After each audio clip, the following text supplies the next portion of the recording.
Hey guys, and welcome back to Film Gusto. How are you doing? I hope you're having a great day.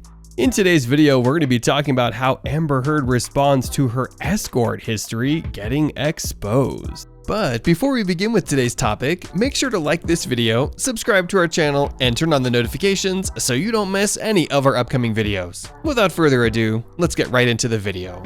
Newly unsealed pretrial documents from Depp vs. Heard defamation case show Johnny Depp's lawyers attempting in court to bring up ex-wife Amber Heard's previous job as an exotic dancer, despite her team claiming his team was maliciously suggesting Heard had been an escort. Thousands of pages of filings from months of proceedings have been unsealed in recent weeks, revealing what attorneys on both sides of the trial wanted excluded from being presented to the jury. According to the Daily Beast and the New York Post, the court documents detailed one instance that involved Depp's team trying to submit nude pictures of Heard and evidence of Amber's brief stint as an exotic dancer years before she met Mr. Depp. As her team said, frivolously and maliciously suggest or imply that Miss Heard was at one time an escort. Note that she met Depp while making their 2011 film The Rum Diary.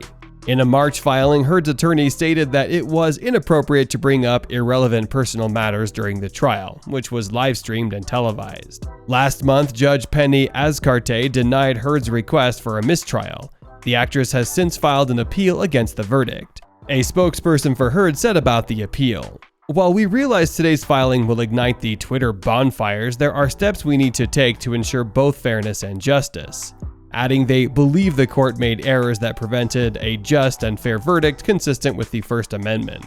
In response, Depp filed his own appeal to overturn the $2 million verdict in her countersuit. While the jury found that Heard defamed Depp in her 2018 op-ed and awarded him more than $10 million, they sided with Heard on one of the three counterclaims, finding that Depp defamed her in 2020 through comments made by his attorney Adam Waldman. Reacting to Heard's appeal, a Depp spokesperson said in a statement obtained by Deadline, "The jury listened to the extensive evidence presented during the 6-week trial and came to a clear and unanimous verdict that the defendant herself defamed Mr. Depp in multiple instances." When they spoke about the outcome of their contentious trial on June 1st, Depp said he felt like the jury gave me my life back, while Heard said the verdict would be a setback for women who speak out. Depp then added, "The best is yet to come, and a new chapter has finally begun." Heard meanwhile said, "I'm heartbroken that the mountain of evidence still was not enough to stand up to the disproportionate power, influence, and sway of my ex-husband."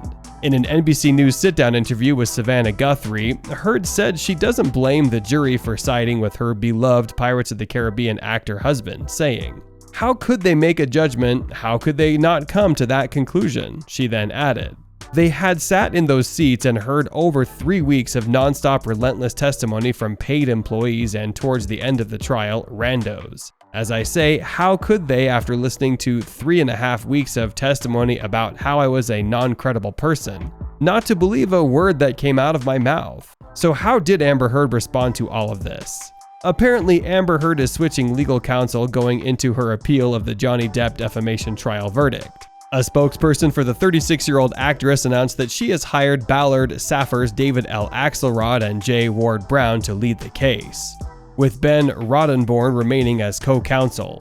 Elaine Charlson Bredehoft, who represented Heard during the 6-week trial earlier this year in Fairfax County, Virginia, is stepping down. The spokesperson said, "When it comes to protecting the fundamental right of freedom of speech, we look at the jury's decision.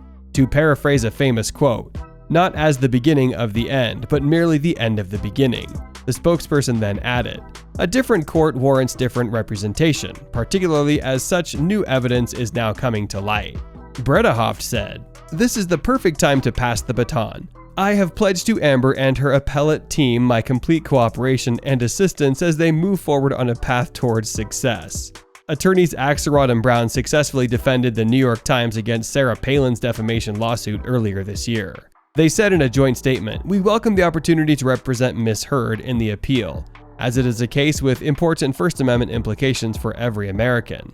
They then added, "We're confident the appellate court will apply the law properly without deference to popularity, reverse the judgment against Miss Heard, and reaffirm the fundamental principles of freedom of speech." That's it for today. If you guys enjoyed the video, make sure to hit the like button.